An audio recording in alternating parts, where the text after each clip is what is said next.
Hello and welcome to another episode of Dependesplaining, the podcast. I am Veronica. And I am Jen. Yes, you are. You are Jen. And welcome back to another episode. We took a hiatus last week for Thanksgiving. That was last week, right? Thanksgiving? Yes, it was. It feels like forever ago. Yeah. Jen and I were in the kitchen, super busy, cooking for our loved ones. Well, we were in each other's, not in each other's kitchen, each in our own kitchen from the other side of the world. Yes. Yeah. Cooking. Yeah. All day. All day. Every day. Do you start your prep like days before? Oh, yeah. Yeah. So like I told you, I didn't have to make a whole turkey. So I made pierogi and I did those over the weekend. Pierogi. They take a really long time to make, so... I'm waiting for my shipment to arrive of pierogi. I know, I gotta find some dry ice or something, but, who knows if the dry ice will last by the time, USPS actually makes it out there. Yeah. I don't know. They're kind of unreliable right now. I don't know. My father-in-law one time sent us, but we were in Montana, so he sent it from somewhere in California. Like steaks. I think they were like Omaha steaks or something like that. And it was like a few cuts of beef. And they arrived in like dry ice. I thought it was so weird. I was like, this is weird. It's like, it was like a chest, like a styrofoam chest. And they just left it at the door. They were delicious, by the way. Very yummy. Those are really good. Yeah. Very so yummy. Good.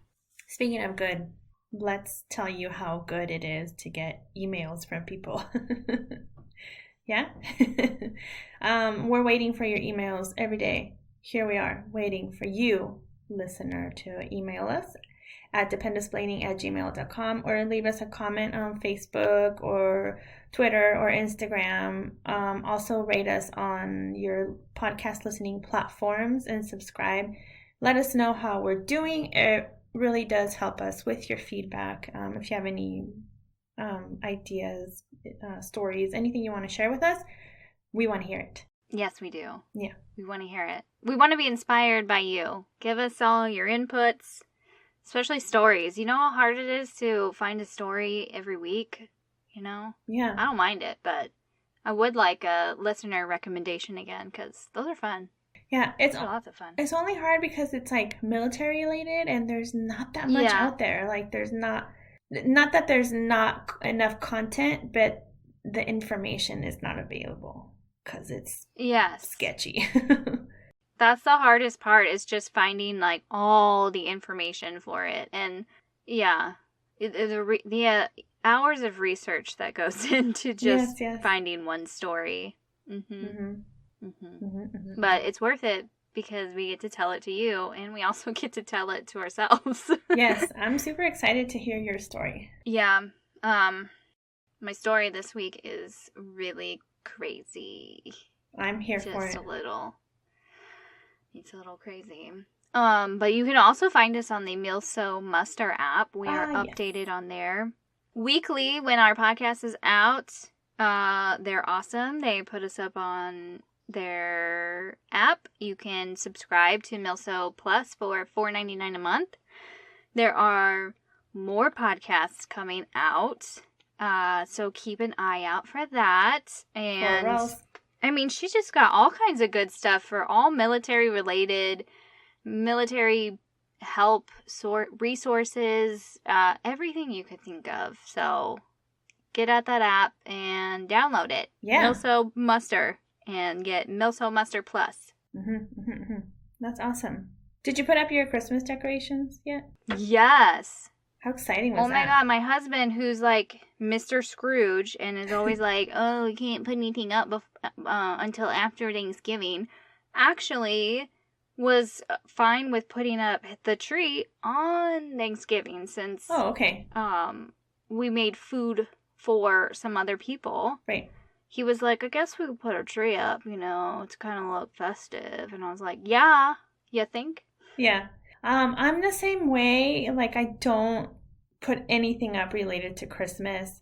I don't listen to Christmas music. I don't watch Christmas movies before Thanksgiving. And I think it really bothers my family, but it's at this point I'm just too committed to it because it's joke and I find it hilarious. But my son, a few weeks ago, we were driving around the neighborhood and someone had inflatable Christmas decorations. And he said, oh, look, they already got everything. And I said, dude, it hasn't even been Thanksgiving yet. And I was like, you know what's wrong with those people? It's like, they're crazy. I was like, you can't trust them. You can't trust them. And he's like, oh. And then my daughter said something about putting up something for Christmas. And he goes, no, mommy doesn't like to celebrate Christmas before Thanksgiving. And I was like, thank you. This is true. And he goes, why can't we decorate for Thanksgiving? And I was like, there really isn't any Thanksgiving decorations out there other than like fall stuff. And he's like, we should have live turkeys. I was like, okay. If you can get me a live turkey, let's go. Fill your house with the sound of turkeys. Mm-hmm. Gobbling all over the place. Yeah. We were the ones gobbling all over the place. That sounds fun. Yeah. I made a lot of food. Oh.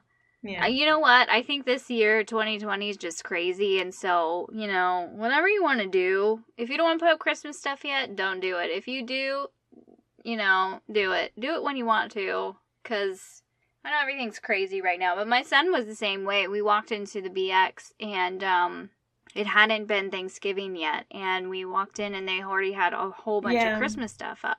And he looks at me and he's like, Mom, it's not even Thanksgiving. Why is there all the Christmas stuff out? And I was like, it's been out for a few weeks now. And he's like, well, we haven't even had Thanksgiving. Yeah. And I was like, oh, okay. You're just like your father, I guess. I just like Christmas because it just makes me happy. That's all. It just makes me very happy. No, absolutely. It makes me happy too. That's all. I like the decorations too. I love it.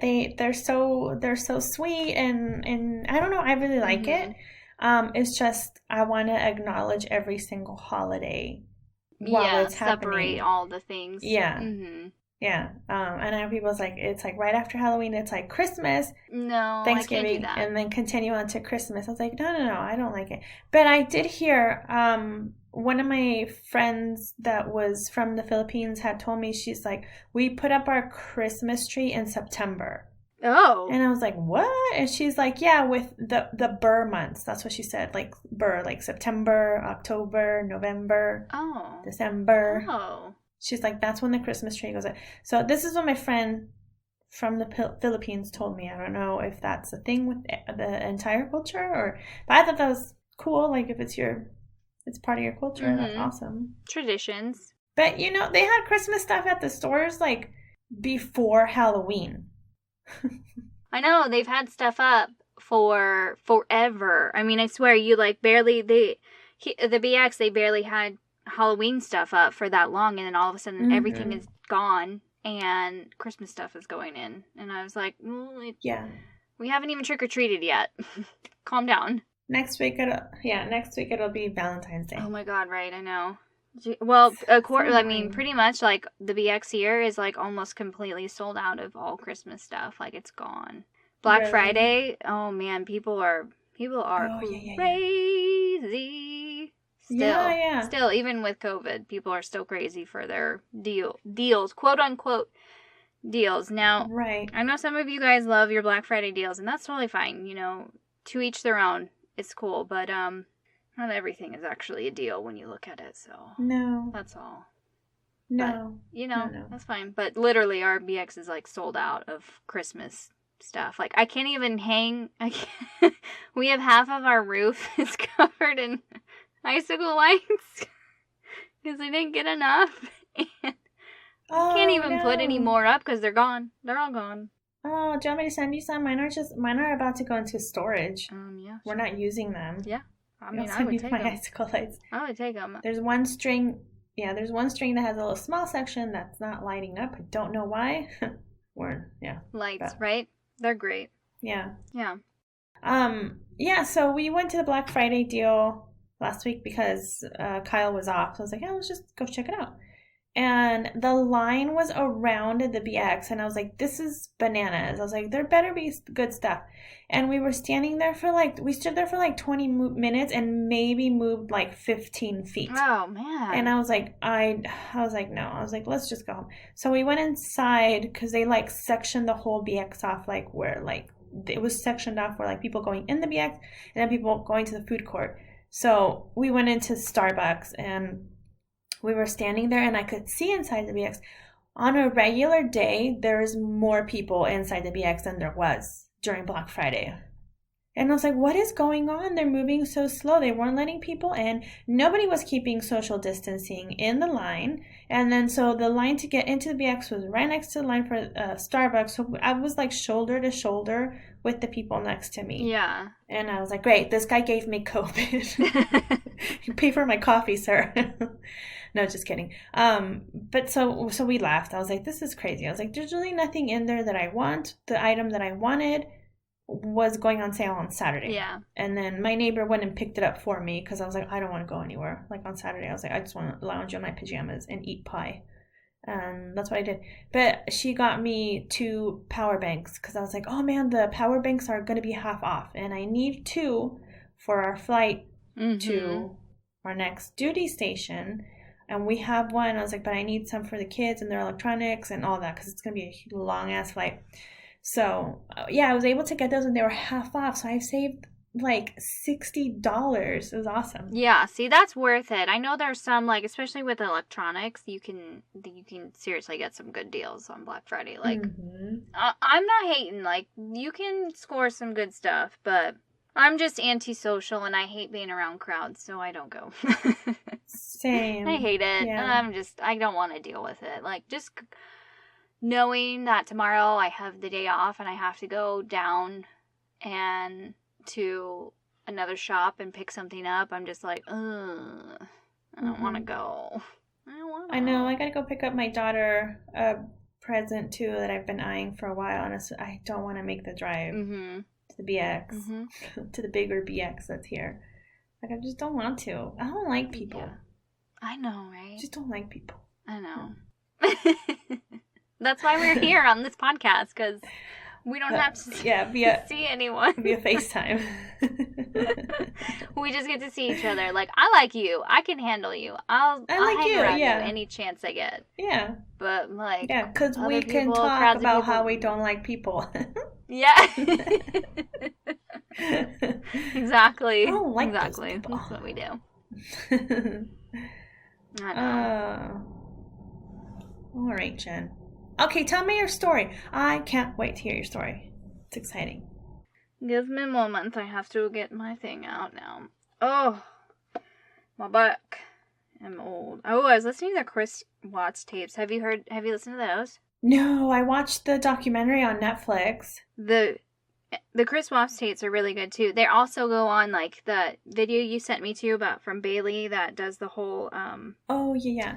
The murder details. And makeup on Mondays. Yeah, and she goes into major details. That's what this one does too. I think it gives a little bit more info too. I don't know, but it's just insane. Do you think that the girlfriend was involved somehow? Without a doubt. I think without a doubt he was hiding, covering her up more so that she didn't get into trouble for more than...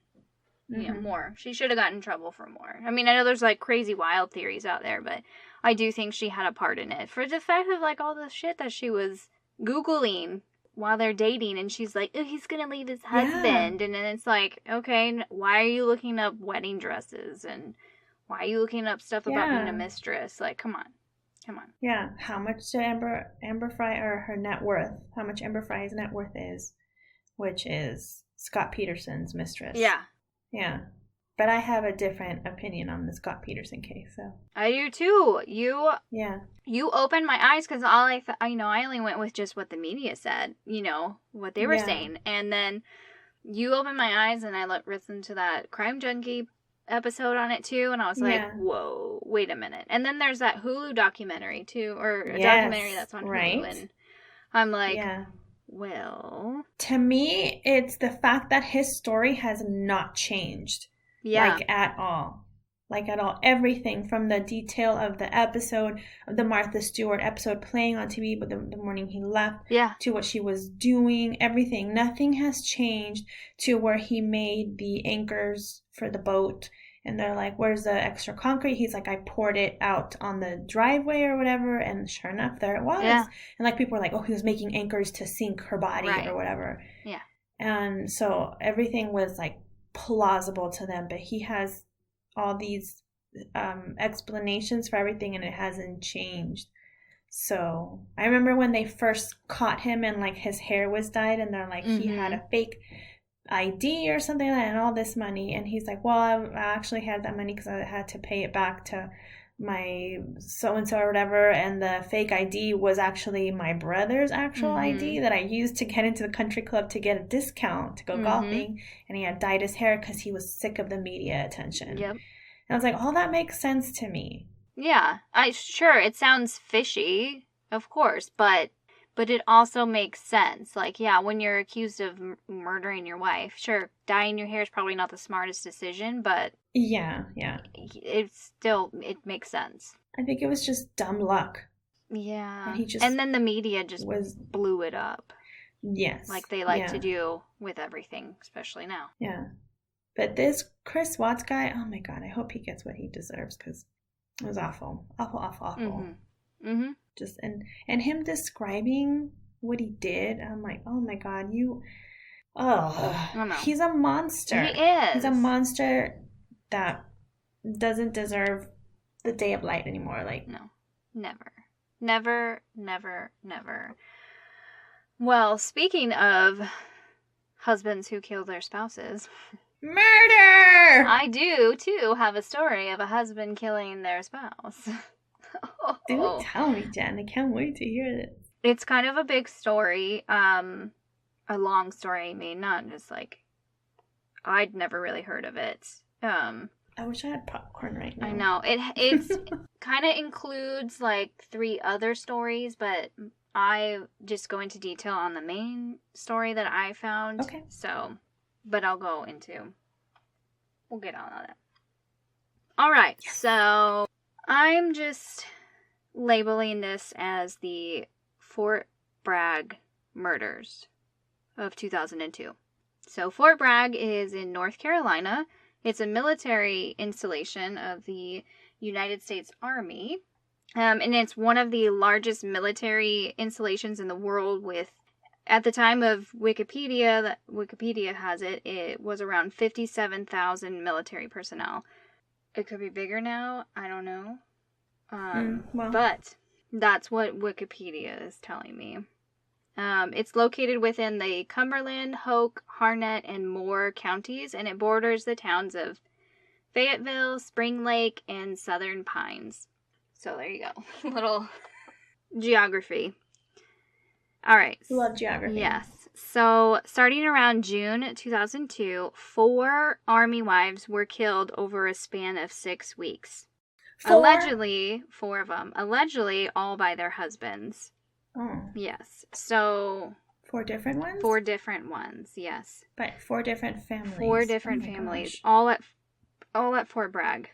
Oh my God. Yeah, so the three of these, June 11th, on June 11th, 2 days after Green Beret Sergeant Rigoberto Neves had come back from Afghanistan to deal with quote-unquote personal issues, he shot his wife Teresa and then himself in the bedroom of their brand new house, leaving behind a 6-year-old daughter. Oh. Awful. On July 9th, Sergeant Cedric Griffin, an Army cook, was accused of stabbing his wife Marilyn more than 70 times before setting her body on fire and leaving her and her 2 daughters, age 6 and 2, to die in the trailer home. Now, his wife died, but I read in another article that the 2 daughters ended up escaping from the burning house. So, okay. I hope that's right. Again, awful. He did not kill himself. We'll get into that. He did not die, though. Oh, yeah. So there it says, miraculously, the little girls escaped. They did. They escaped the house. And then July 23rd, Joan Shannon, the wife of an army major, murdered her sleeping husband, David, for his insurance money and benefits. That's nice. Her 15-year-old daughter is also being detained by authorities. Yeah. It was, That she had something to do with it? That she had something to do with it. I read somewhere where she was the one, like, the wife coerced the daughter to kill, he's the stepfather to her daughter, so she had her kill him. Yeah. No. But the story that I have that I'm going to be centering on is the murder of Jennifer Wright. Really weird. I didn't really notice this, but yeah, Jennifer Wright. Wait a minute. Yeah, I just thought of that too. That's a little too close to home. Okay. Jennifer was from Mason, Ohio, and she was only 20 years old when she married her husband, Bill Wright, or William, but I'm going to call him Bill, in 1990.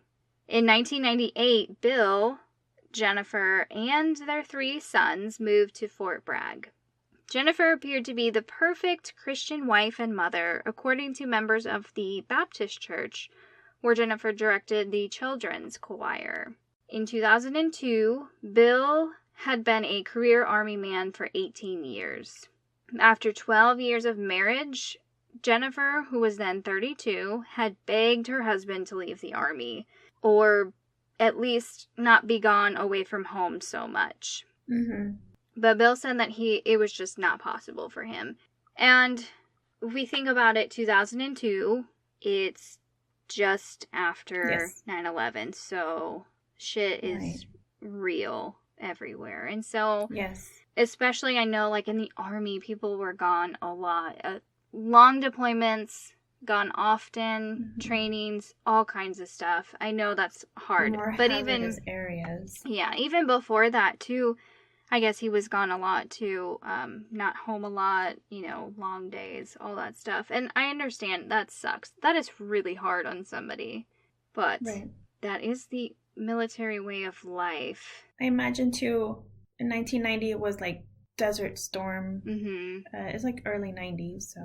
Yeah, I mean, so there's been a lot of stuff going on in between, in between the big times. So it's understandable that he would be gone a lot. And yeah, it sucks. That is really hard on somebody. But, again, it's their job, it's their duty, and they have to do what they signed up to do. But then there's also a line of being able to be home too, or coming home at a decent time if you're able to, type of thing too. And be home, actually be home. Right, that too. Like, being there for your family, being there for your wife, kind of stuff too. So it's more than just the time that you're home. It's actually just, the quality of it. Quality, yes.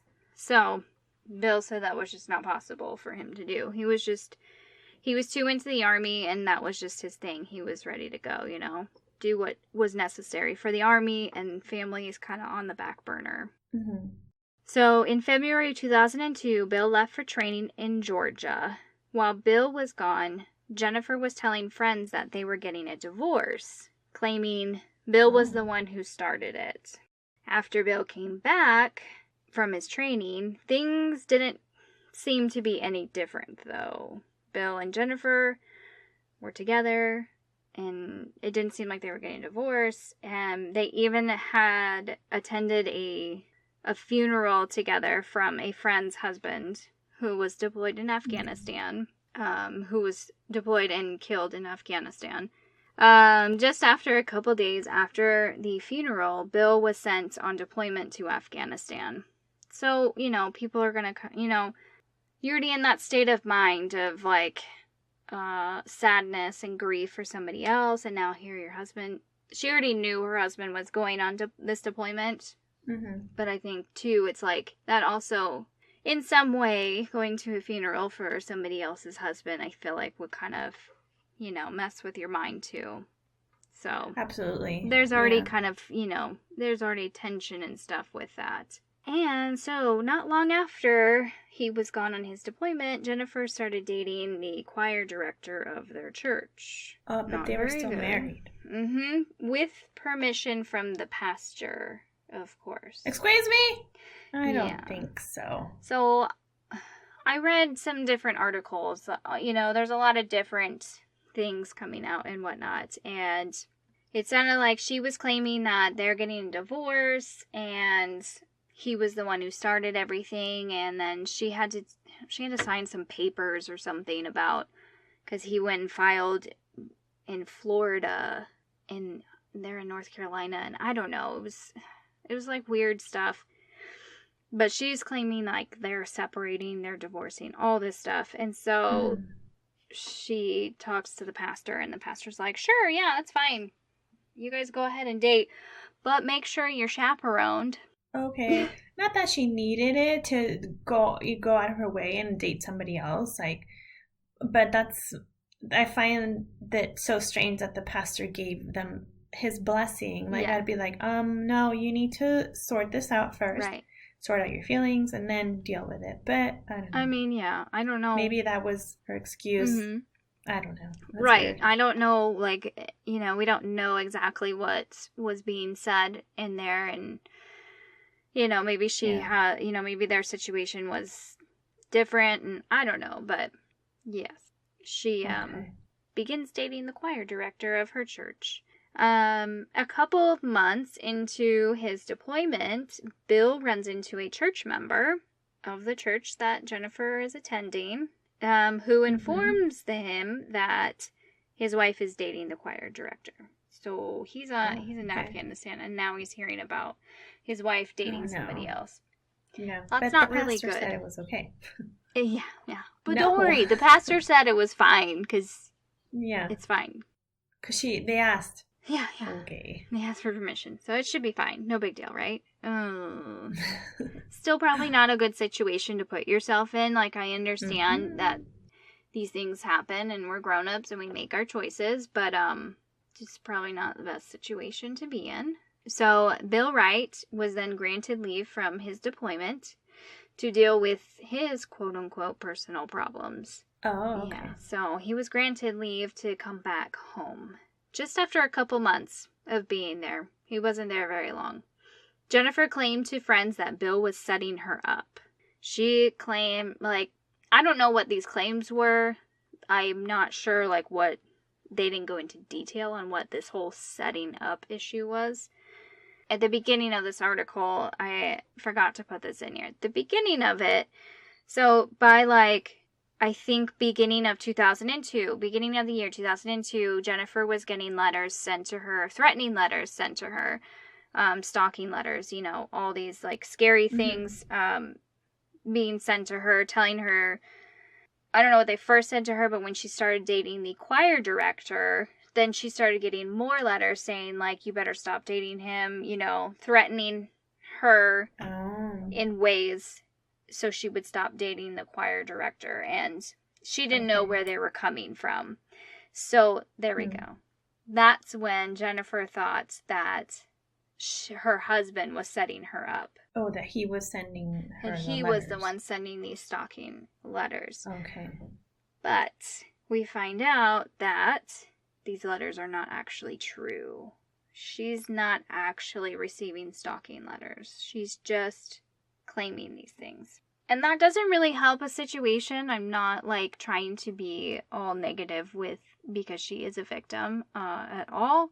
But that is not something you want to do, is make accusations. Sure.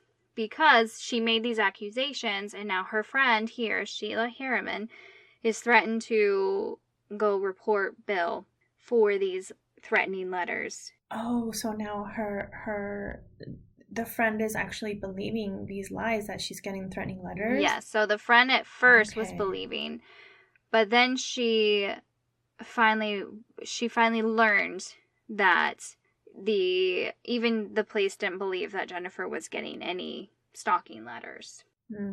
So she was going to go to have him arrested, but then she learned that the police did not believe that Jennifer was being stalked.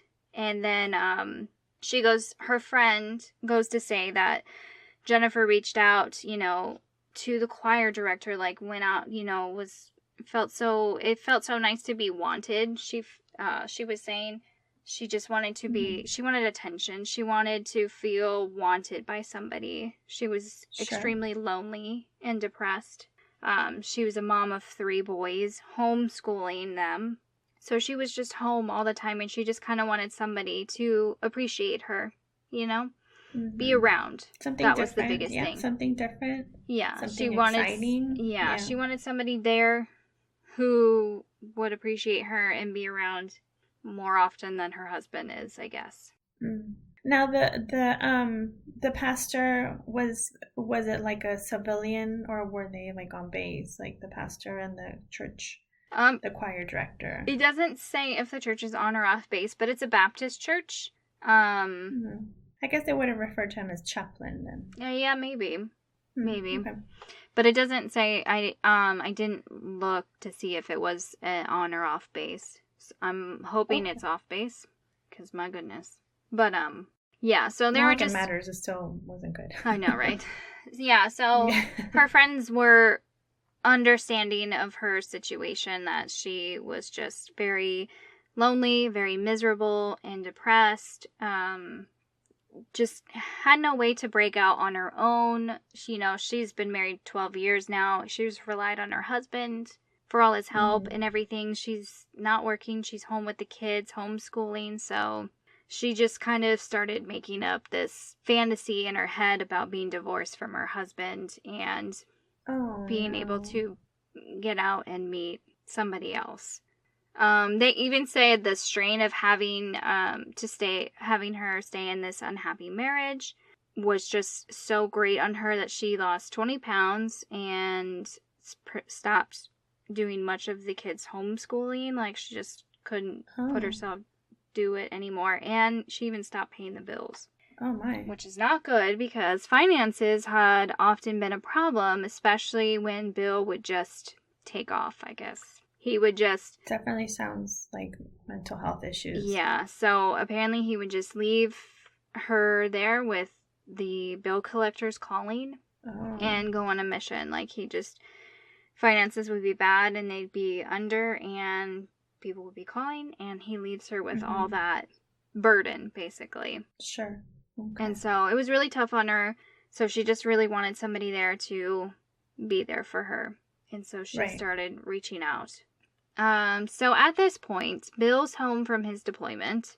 He's trying everything possible to keep his marriage alive and not get a divorce, because he does not want to get a divorce. But this guy, Bill was known to be a very shy, quiet, non-drinker, was now, according to Jennifer and what the neighbors said to their family members, was Bill was heavily drinking and would fly into rages and get very angry over very small things. And he wasn't normally just off the wall like that. Sure. It was said that he was like this once when he came back from a deployment in Bosnia. He would get he would get angry over small things too. PTSD. Yeah, so I'm thinking, it doesn't say, and we probably will never know, but so between early May and the beginning of June of 2002,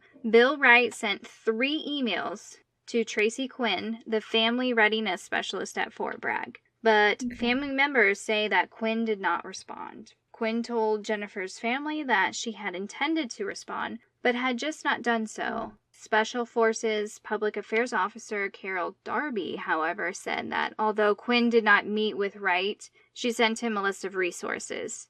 Now, it wasn't released what his emails had said, but they pretty much were like a cry for help. They were in some way asking for help because of the stigma. They didn't want to directly say that they need help. Yeah. But in some sort of way, he was able to say he needed help, and nobody helped him, which is unfortunate and definitely doesn't help the situation. On Friday, June 28th, 2002, Jennifer joined other women from her church for a scrapbooking party called Collective Memories. I've never heard of that one before. I'm not a scrapbooker, but I don't know. No, Is but it it's like those stamping you can ones? be like a consultant and host parties type Yeah. of thing. I remember the stamping one, the one that sold stamps. Do you remember that? No, I don't remember that. It was a big thing when I first became a military spouse, and we would go to these parties. I never bought anything. I just went because there was drinking and food involved. Yeah.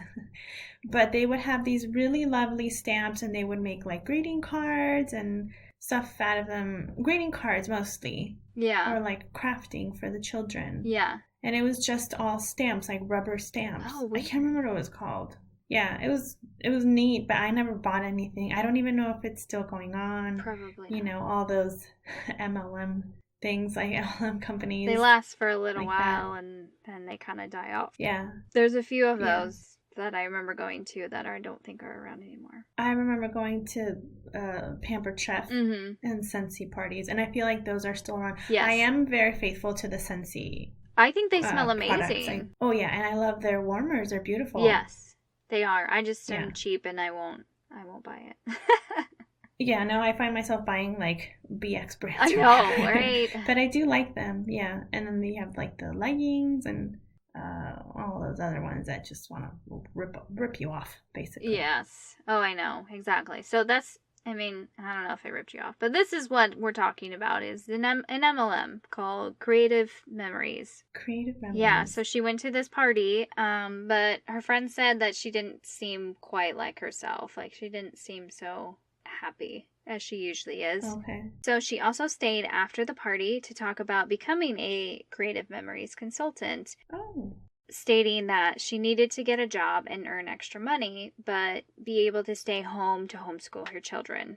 So, I mean, just like any military spouse, yeah. I mean, that's what's most appealing to us. Because sometimes it's the only option. It's true, yes. So she didn't have enough money for all of the startup costs in order to become a consultant, but her friend still helped her out, got her going, and she promised that she would meet up with her the next day with the rest of the money. She also had plans to meet up with a friend for dinner and a movie also that Saturday, but neither the consultant or her friend saw her on that Saturday.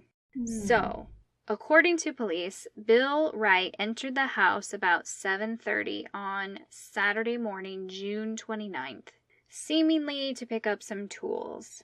His wife was still in bed. They began to argue about divorce, and within minutes, Bill picked up a baseball bat and struck her in the head. Oh my God. Their oldest son, Ben, came to the closed door of the bedroom, but his father told him that his mother had a headache and that he should leave. Oh my God. Terrible. According to Cumberland County Sheriff's Department, it is unclear where the other children were in the small house that the couple had just purchased only a year ago. So we're not sure about the other two kids where they were, but hopefully not listening to that. What time of day was this again? It was right in the morning. Okay. Right in the morning of Saturday. So that Saturday that she's supposed to go out and meet a couple of people, she didn't. Yeah. So 3 weeks later, Wright confessed to police that after clubbing his wife with a baseball bat, he had strangled her. He wrapped her body in his parachute recovery bag and buried her in a wooded area bordering Fort Bragg, where he had sometimes gone squirrel hunting. That's great. That's great. So at least he knows the area well, huh? Oh, that's nice. He returned home in the afternoon and took his boys fishing. So, like, nothing happened. Just like that? Yep. He just goes and kills his wife, buries her, comes back. Hey, let's go fishing. On Sunday morning, which was his 36th birthday, he swerved off the side of the road in Jennifer's 2002 Mitsubishi Montero SUV, blew a tire, and plowed into a pine tree. He totaled the car, but he escaped unhurt. I wonder if he was trying to kill himself. Right? I don't know if, like, the tire blowout was the one made him swerve, but yeah, right? It seems a little weird being the very next day. Mm-hmm.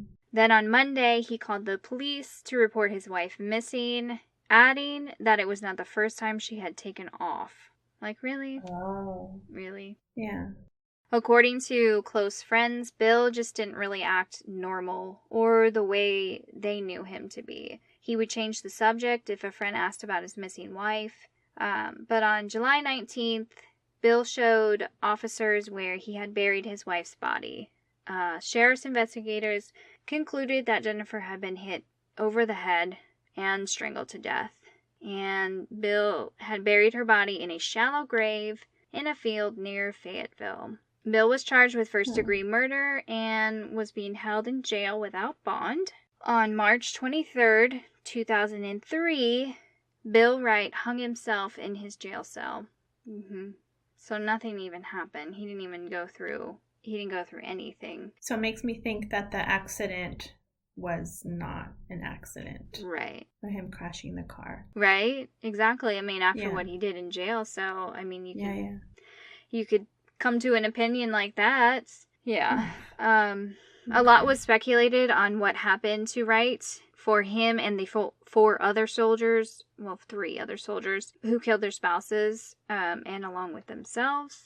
Some say it was anti-malaria pills and that they had to take while they were in Afghanistan. Now, at least what I saw, it was only these 3 men who went on like psychotic episodes and killed their wives after taking these anti-malaria pills. I guess they do have it said they had a side effect of psychotic episodes. Okay. I don't know if they just took it on Mondays and Wednesdays because they call them, they said like they would give the names of Manic Mondays and Wild Wednesdays.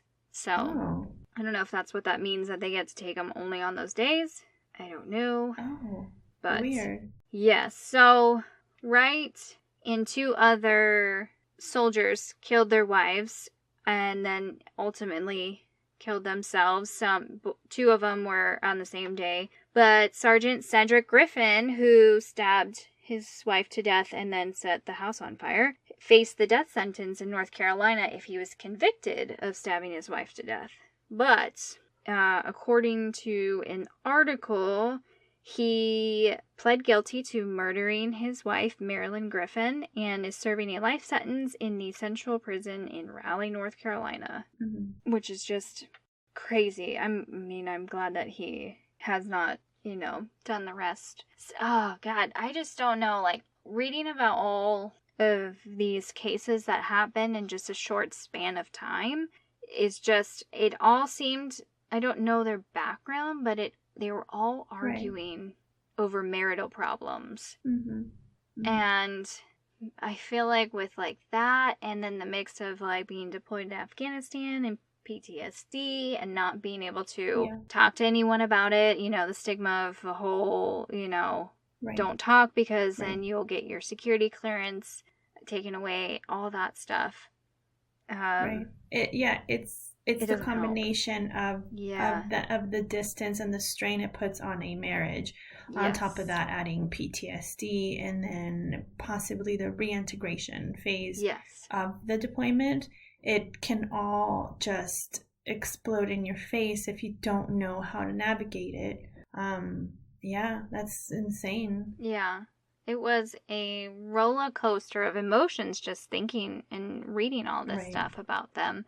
I couldn't even imagine. I can't imagine like what goes on in their brain, and like it makes me like what they did was sick and terrible, and that should never happen to anyone. But like, we don't know what's going on in their brains, the things that they've seen, and how their brain is now changed from all the stuff that they've gone through. Maybe it was something to do with malaria pills too. Maybe that has something to do and it affects the chemicals of the brain, or I don't know. And I'm not a doctor, so I'm not saying it is, but I have strong opinions that probably didn't help the situation either. Right. Yeah. No, it's totally plausible. I think it's like you take all these medications in order to prevent something. What is the proof that it's not going to change your composition, like in your brain, like the chemical? Right. Yeah.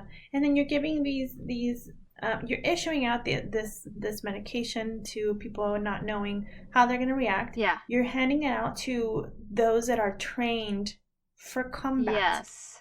Yes. Like, this is not a good combination. No, not at all. Like, that's the biggest thing is, like, you're just, especially, I just feel like especially during that time, too, you know, right after, I mean, it was right after 9/11. It started in the beginning of 2002, and so it's, like, not even a year later, and you know that people have seen some serious, crazy things and have been trained to do some crazy things, so that will mess you up. Like, that'll mess with your brain. And if you don't get any help, any release, any venting from that, like, that's not good. Yeah. Like, your body can take certain things. Your body can perform a certain way under pressure and under certain circumstances. However, the things that you see and you have to do, no matter how well you did it and how well you performed when having to do it or how you reacted, those things are forever engraved into your brain. Right. And if you don't have the proper outlets for it, it's going to build up and it's just going to, you know, explode in your face later on. And there's ways to deal with that kind of stuff. Yeah. No, I agree totally. It's rough. Yeah, reading those, when I saw it was like 4 people killed in a span of 6 weeks, and I was like, what is going on? Again, and so Fort Bragg has a very big list also. Just like, well, shoot, what's the other one in Texas? Fort Hood. There we go. Fort Hood. It has a very long list, like Fort Hood does as well, with like deaths and just, you know, a lot of craziness going on. And because those are two huge bases. So, I mean, how can you really control everything that happens there? And so I know that, I mean, you can only have so many people. Fall through the cracks. Yes, exactly. Yeah, people fall through the cracks. Yes, exactly. Yeah. Especially if you're too worried to say anything.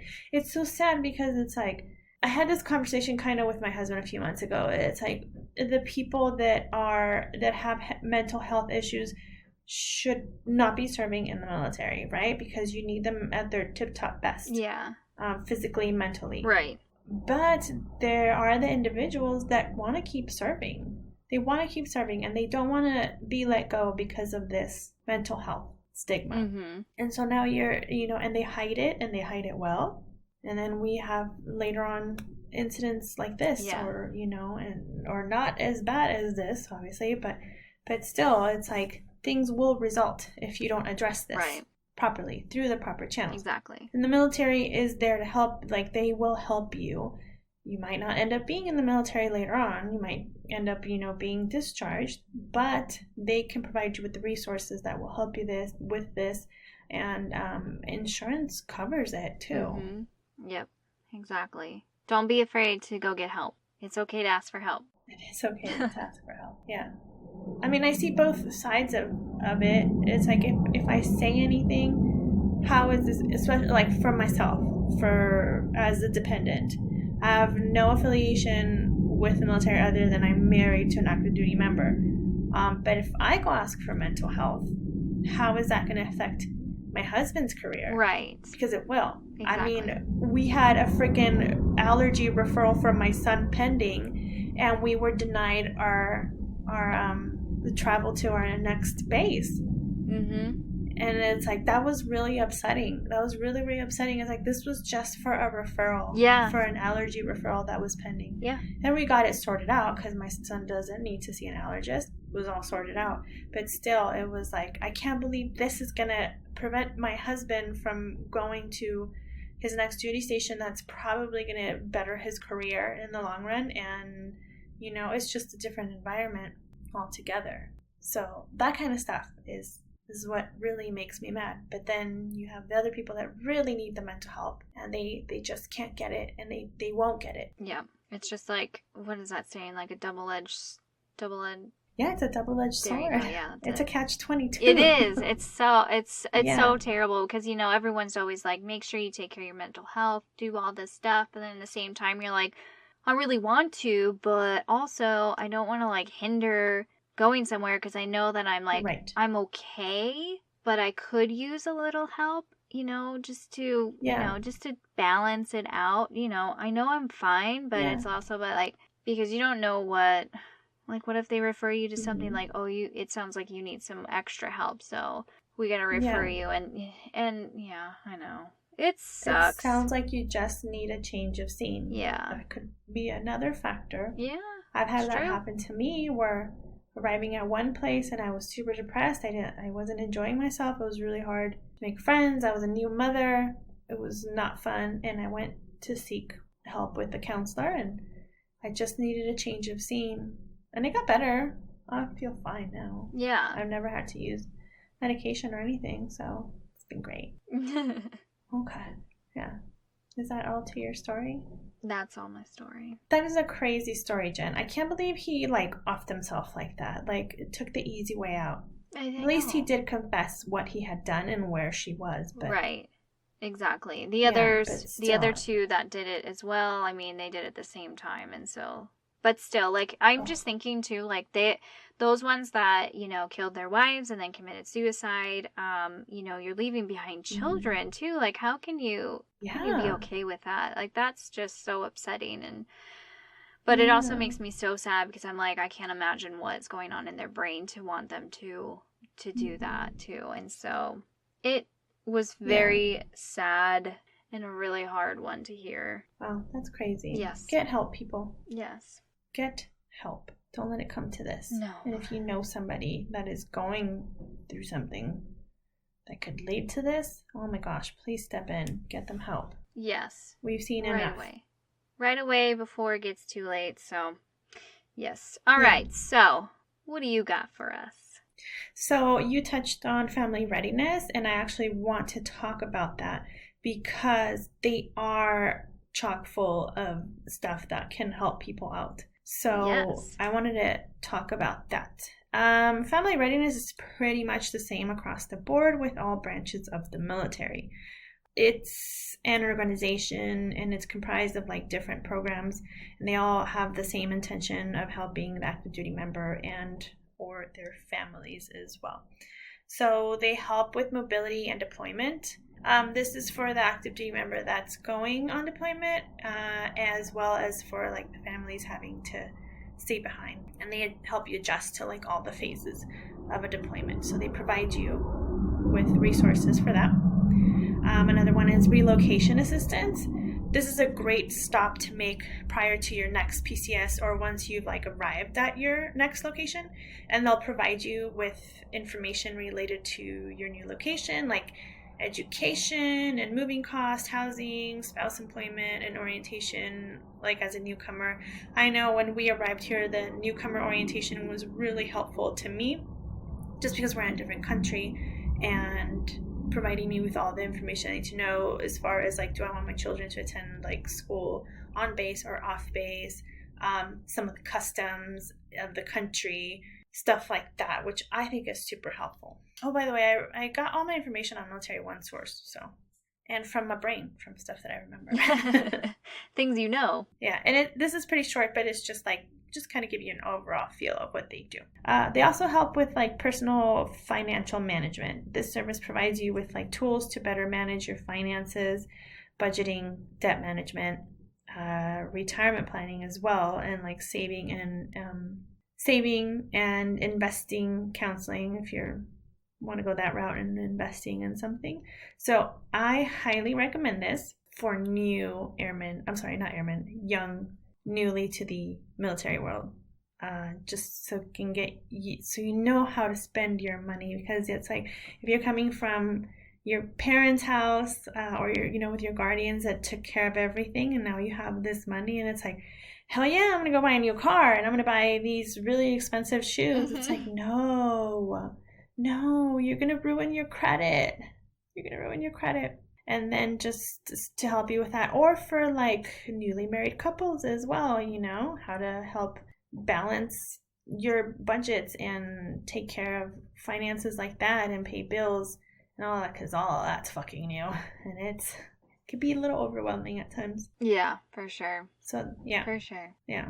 Spouse education and career services. This is to help you navigate education options and opportunities.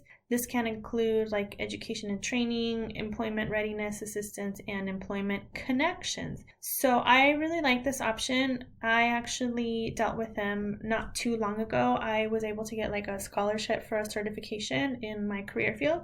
So this is great opportunities for that, and they can give you a list of available education centers near you. A lot of times they're already on base, but if you want to go out, that is also provided as well. Family life education.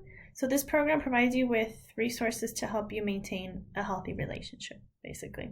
Emergency family assistance service. This is a service that promotes short and long-term recovery and the return to a stable environment after an emergency. I imagine this. I couldn't get much information on this from the Military One source, but from what I think is that they, in case of an emergency, they can help you. Like if you have to fly out somewhere to see your family as an emergency, they can help you with that, as well as like coming back and coping with whatever it was that you had to go through. Domestic abuse prevention and response services. So this is like the family life education. I think this is kind of should be lumped in there together. Is to help promote a healthy and safe intimate relationship and address and reduce the occurrence of domestic abuse. How about we just stop the domestic abuse? Yeah, maybe just stop it completely. Yeah. Maybe find a healthy outlet for this. Yeah. Like find punching some other bags. way besides punching a person. You could or murdering your spouse. Yeah. Don't find do that. Another healthy way that won't put you in jail for forever. Yeah. New parent support as well. Because parenting is fucking hard from day one, right, Jen? Am I right? Yes. Yeah. No matter what age you are, it is hard. No, it's not easy to navigate, and then throw in military life. And continue to navigate these children that are just growing up with your same attitude. It's like, don't talk back to me like that, because that's how I talk. Yeah. Does service and it helps you to adapt to like all the changes that come with becoming a parent for the first time. Like I said, it's not easy. So they offer like classes, books, and other written material on parenting. They can also tell you if there's like any activities on the installation that like a new parent could benefit from. So like play groups, mommy groups that get together. You know, you have those organizations that do like the stroller fit clubs or whatever. They can also provide you with a list of that. They may not have put it together, but they have the information for it. Child abuse prevention and response services, service that help promote positive parent-child relationships. So you walk in and they give you a case of wine. I'm just kidding. Yeah. No, this is great. I mean, if you have like, I can imagine it like if you have like an older child, like a teenager, and it's just like it's not easy. No. Yeah, I mean that's what they're there for, to help. And I mean, if you have any kind of, any child who's just more, some children are just more difficult, and it's not because of any way, they just are difficult, and that puts a lot of stress on a parent, and that is there to help you manage all of that and find resources to help you figure out what to do, so it doesn't lead on how to like talk to your child, right? Finding other outlets to talk to your kid and help you get through the stress of it too, and so it doesn't end up leading to something that's not good at all. Also EFMP, this is a non-clinical case management. They provide you with assistance related to exceptional family member program enrollment and assignment and coordination process. So they're not there to help you with the issue in place, I guess. It's more like they tell you the things going on that could that you could benefit from Okay. for Yeah. the EFMP. But they also, like I said, they help you with the enrollment, which I didn't know until the other day. We were doing our part of our checkout list for our out processing to check out, and we called there, and they were like, "Oh, you want me?" We actually wanted to know what the status on our appeal was, and we had to go through EFMP, and they were like, "Oh, do you just want to out process?" And my husband's like, "Sure." So he's like, "Okay, you're all done." We're like, "Okay." So, yeah, because, you have to out-process through everything in the military, even though you don't deal with anything. Yeah. Library card? Yeah. The vet clinic? I was like, I don't even have a pet. Why do I have to out-process from the vet clinic? Right. Yeah. It's funny. It's silly. Yeah. Anyways. So non-medical individual and family counseling. So it's a short-term, confidential, non-medical counseling services to address topics related to personal growth and positive functioning. So this is probably a route people take for mental health help because it is confidential. Right. So that's probably where what was his name? Right. What was his first name? Bill. Bill, yes. This is probably where Bill tried to get some sort of help. Maybe they weren't able to help him, or he just fell through the cracks. Yep. So also transition assistance, the service that help prepare a service member and their families to enter the civilian world. So when you've been in for, that many years, I say anything after 10 years, it's like really weird. Yeah. So they help you transition into the civilian world. I don't know how people do it. I don't know how we're going to do it. My husband's been in for 15 years. It's going to be weird, right? Yeah. What do they do out there in the world? Yeah, what do they do out in the real world? Yeah. What do y'all do out there now? I don't know. Yeah. Do you guys also move around every 4 years? Is that not a thing? Yeah. Yeah. Okay. All right, well, when does your husband get deployed? Oh, they don't get deployed. Okay. Oh, they don't go anywhere ever? Oh, sorry? Yeah. Yeah. Oh, the national anthem's playing at 5:30. Everybody stand around with your right hand over your heart. Yeah. No, that doesn't happen? No. Okay. We're not required to do that. Pull over to the side of the road if you're driving while it's going off? No? Okay. Yeah. How do we know what people's ranks are? I don't know who to salute or not. Exactly. Where's your stripes? I can't see them. Where do you rank in the civilian world? Yeah. So yeah, they can help you with all that. Information and referral. This is just a way to help you better understand and become familiar with the range of services that are available to you through the Family Readiness Center. So, like I said, this installation is for everyone, every branch. It doesn't matter wherever, you could be Army on an Air Force base. They are there to help you. It doesn't matter.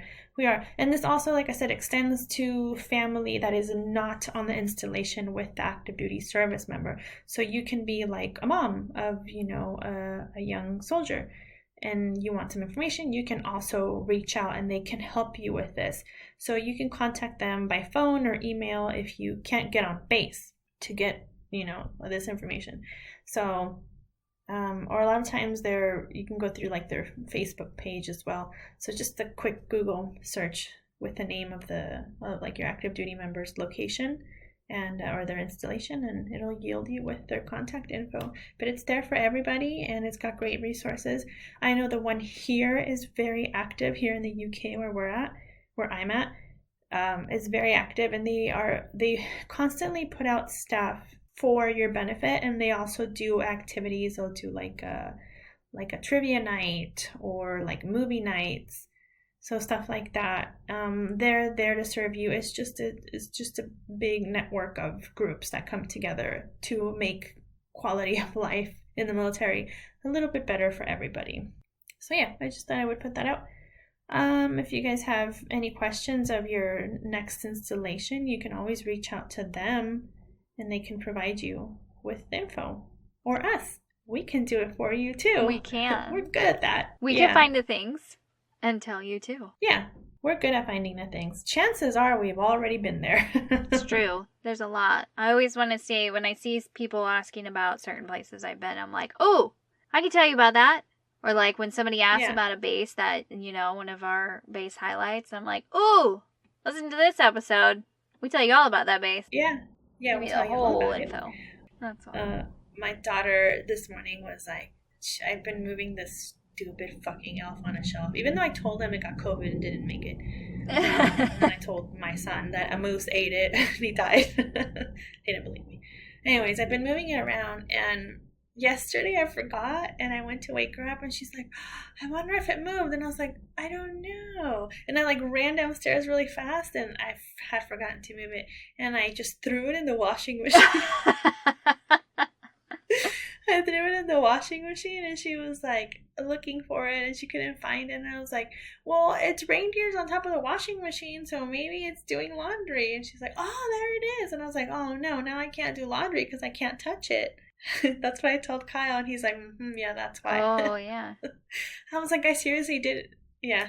So I just saved it in there. Good call. But yeah, and then so I moved it again this morning, and it's tangled in our Christmas lights. And she said, I was doing her hair in our room, and she goes, what if it came into your room and sat on top of your this decoration that I have over our bed? And I was like, I'm a light sleeper. I think I would wake up. She's like, no, it puts a secret magic sleeping dust on you. Oh. I was like, sounds rapey. I don't think so. I don't really want to get murdered by my elf on the shelf, but thanks. I know, right? Yeah. Stupid elf on the shelf. I'll probably forget next week. We'll all be over it by then. Yeah. Do you do that with your kids? No, we don't have an elf on the shelf. Good for you. I refused. I was like, I can't commit to moving something 25 days in a row. Yeah. Or even remember. I can't remember to do that. That's my problem. That's what it is. Yeah, I can't remember because I don't know. I just don't think about it in the morning. The first thing I think about in the morning is getting that cup of coffee down my throat. Yes. Give me the caffeine. Yeah.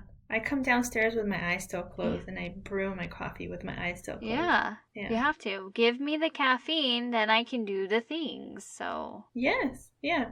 And I'll do it with a smile on my face. Exactly. I'm much happier once I have that first sip of coffee. I'm much happier to talk to. Mm-hmm. All right, Jen. Well, that's all I have for you today. Your story was awesome. Thank you. It was crazy, as always.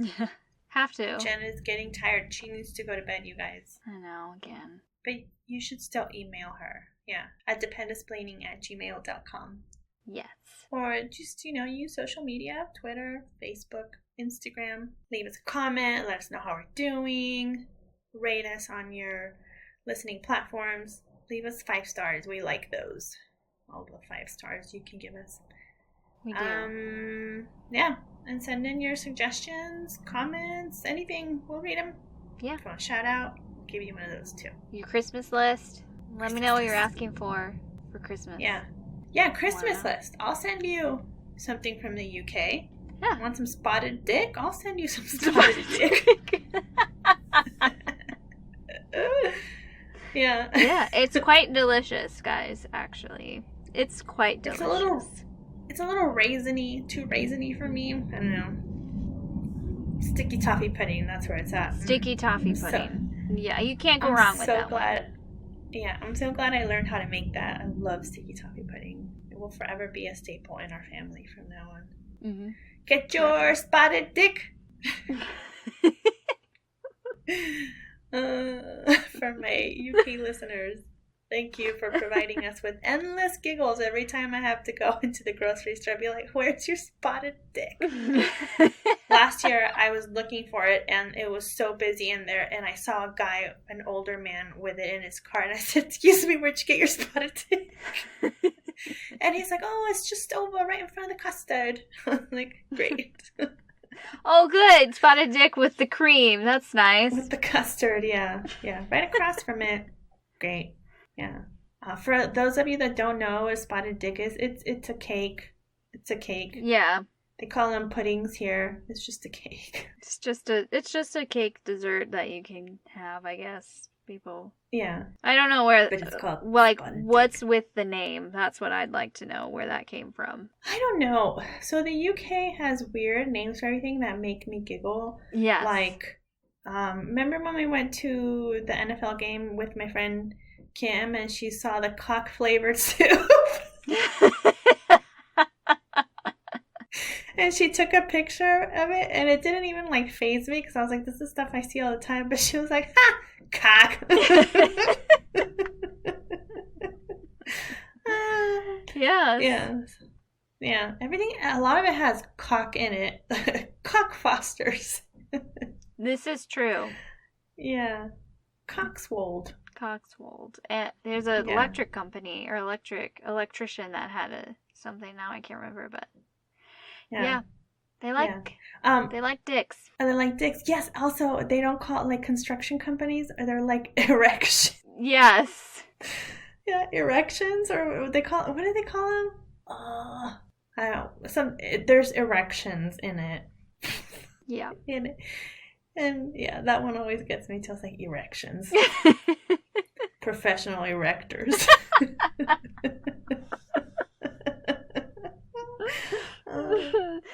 Oh. Yeah. Oh, thank you, UK, for providing such awesome humor for us. Yeah. But we can't say fanny pack because it means cooter. Yeah. God forbid. I didn't know that for my whole life. I used to use fanny packs. Yeah. Never once. Yeah. Didn't know.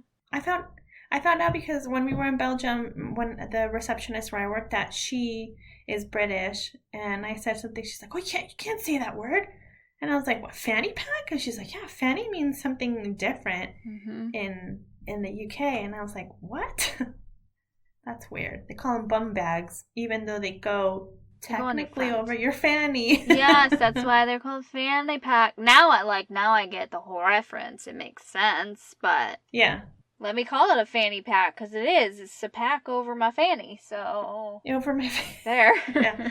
Bum bags. Your butt. All right, Jen. That's enough. That's enough nonsense. It's enough rambling now. Too long. Yeah. Sorry. Okay. Sorry about that, guys. Any closing remarks from you? We made it to December, guys. 2020 is almost over.